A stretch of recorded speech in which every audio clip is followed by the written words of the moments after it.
YouTube channel Khimji કાચરિયાના માધ્યમ દ્વારા સત્સંગ સાંભળનારા સર્વ ભાવિક ભક્તજનોના હૃદયમાં બિરાજમાન પરમાત્માને મારા પ્રણામ।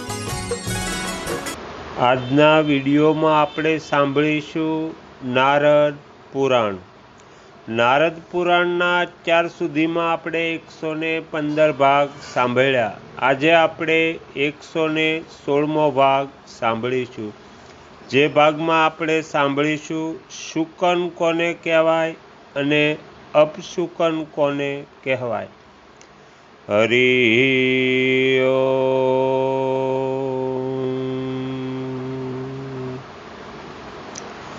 યાત્રા કાળે રલા નામનું પક્ષી, ઉંદર, શિયાળની, કાગડો તથા કબૂતર આ બધાના અવાજ ડાબી બાજુ સંભળાય તો એને શુભ માનવા। છછુંદર, પિંગલા એટલે ઘુવડ, પલ્લી એટલે ગરોળી અને ગધેડો આ બધા યાત્રાના સમયે ડાબા ભાગે હોય તો એને શ્રેષ્ઠ માનવા। કોયલ, પોપટ અને ભરદ્વાજ વગેરે પક્ષીઓ જો જમણા ભાગે આવે તો એને શ્રેષ્ઠ માનવા। કાળા રંગ સિવાયના બીજા બધા રંગોના ચોપાંગા પ્રાણીઓ જો ડાબી બાજુ દેખાય તો એને શ્રેષ્ઠ તથા યાત્રા વેળાએ કુકલાસ કાચીડો દેખાવો શુભ નથી। યાત્રા કાળે સુવર, સસલો, ઘો અને સર્પોની સરસા શુભ હોય છે, પરંતુ કોઈ ભૂલેલી વસ્તુને શોધવા માટે જવું હોય તો એમની સરસા સારી નથી હોતી। વાનર અને રીછની ચરસાનું વિપરીત ફળ હોય છે। યાત્રામાં મોર, બકરો, નોળિયો, નીલકંઠ ચાસ અને કબૂતર દેખાઈ જાય તો એમના દર્શન માત્રથી શુભ થાય છે, પરંતુ પાછા વળીને પોતાના નગરમાં આવવાના કે ઘરમાં પ્રવેશ કરવાના સમયે એ દર્શન આપે તો બધું અશુભ સમજવું જોઈએ। યાત્રા કાળે રુદનના અવાજ વિનાનું કોઈ શબ સામે દેખાય તો યાત્રાના ઉદ્દેશ્યની સિદ્ધિ થાય છે, પરંતુ પાછા ઘરે આવતી વખતે તથા નવા ઘરમાં પ્રવેશ કરતી વખતે જો રુદનના અવાજ સાથે મળતું દેખાય તો એ ઘાતક હોય છે। હવે જોઈએ અપશુકન કોને કહેવાય। તો યાત્રાના સમયે પતિત, નપુંસક, જટાધારી, પાગલ, ઔષધ વગેરે ખાઈને વમન કરનાર, શરીરમાં તેલ લગાડનાર, વસા એટલે ચરબી, હાડકાં, ચર્મ, અંગારો, જાળ વિનાનો અગ્નિ, દીર્ઘ, રોગી, ગોળ, કપાસ, રૂ, મીઠું, પ્રશ્ન પૂછવાનો કે ટોકવાનો અવાજ, તળપીલું, કાચીડો, વંધ્યા સ્ત્રી, કદરૂપો, ભગવા વસ્ત્રો પહેરનાર, છૂટા વાળવાળો, ભૂખો તથા નાગો આ બધા જો સામે આવી જાય તો અભિષ્ટ સિદ્ધ થતી નથી। પ્રજ્વલિત અગ્નિ, સુંદર ઘોડો, રાજ સિંહાસન, સુંદર સ્ત્રી, ચંદન વગેરેની સુગંધ, ફૂલ, અક્ષત, છત્ર, સામર, લગ્નની કે રાજાની પાલખી, રાજા, ખાદ્ય પદાર્થો, શેરડી, ફળ, સ્વસ્થ માટી, અન્ન, મધ, ઘી, દહીં, છાશ, સૂનો, ધોયેલું વસ્ત્ર, શંખ, સફેદ બળદ, ધજા, સૌભાગ્યવતી સ્ત્રી, ભરેલો કળશ, રત્નો, હીરા મોતી વગેરે, ભૂંગાર એટલે જારી, ગાય, બ્રાહ્મણ, નગારું, મૃદંગ, દુદુંભી, ઘંટ તથા વીણા એટલે વાંસળી, આ બધા અવાજો, દેવમંત્ર અને મંગળ ગીત વગેરેના અવાજ, આ બધા યાત્રા વેળાએ જો જોવા કે સાંભળવામાં આવે તો યાત્રા કરનાર લોકોના બધા કાર્યો સિદ્ધ કરે છે. યાત્રા વેળાએ પહેલી વાર અપશુકન થાય તો ઊભા થઈને ઈષ્ટદેવનું સ્મરણ કરી અને પછી જવું.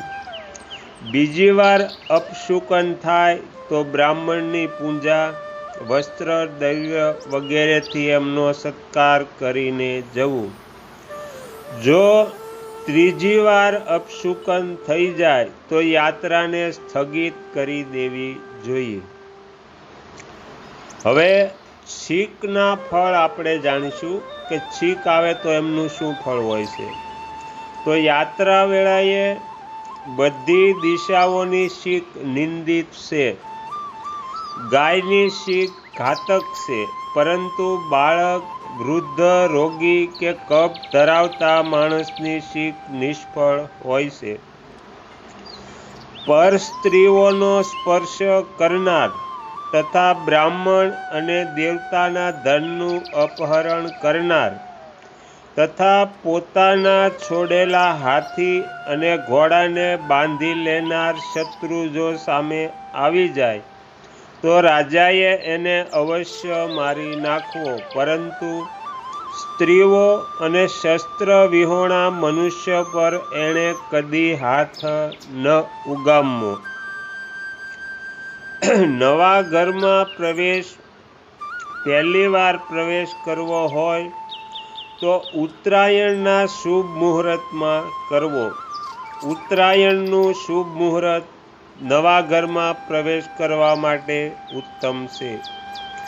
પહેલા દિવસે વિધિપૂર્વક વાસ્તુ પૂજા અને બલિ નૈવેદ્ય અર્પણ કરીને ઘરમાં પ્રવેશ કરવો. માઘ, ફાલ્ગુન, વૈશાખ અને જેઠ આ 4 મહિનામાં ગૃહ પ્રવેશ શ્રેષ્ઠ છે, તથા માગશર અને કારતક આ 2 મહિના મધ્યમ છે. મૃગશિરા, પુષ્પ, રેવતી, શતભિષા, ચિત્રા, અનુરાધા અને સ્થિર સંજ્ઞક ત્રણે ઉત્તરા અને રોહિણી આ નક્ષત્રોમાં બૃહસ્પતિ અને શુક્ર બંને ઉદિત થાય ત્યારે રવિ અને મંગળ સિવાયના વારોમાં રિક્તા 4, 9, 14 થતા અમાવસ્યા સિવાયની બીજી તિથિઓમાં દિવસે કે રાત્રિના સમયે ગૃહ પ્રવેશ શુભપ્રદ હોય છે.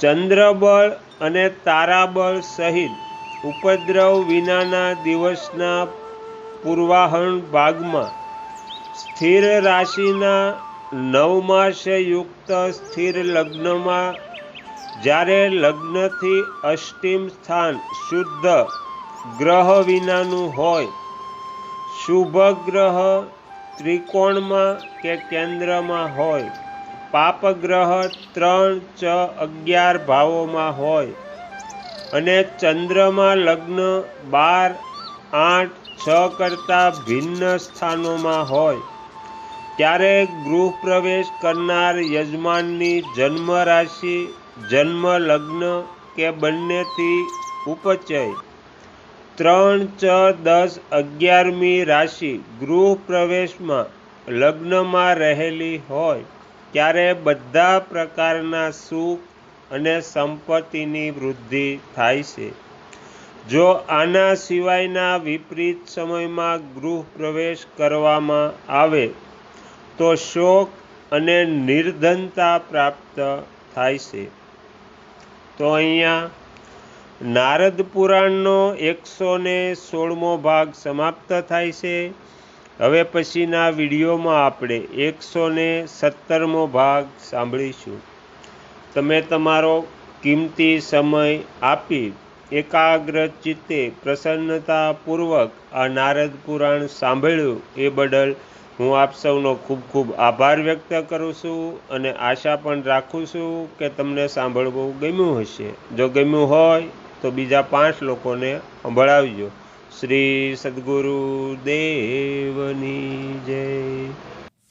આગળના વિડીયો જોવા માટે આ ચેનલને સબસ્ક્રાઈબ કરો અને જો આ વિડીયો પસંદ આવ્યો હોય તો લાઈક કરો.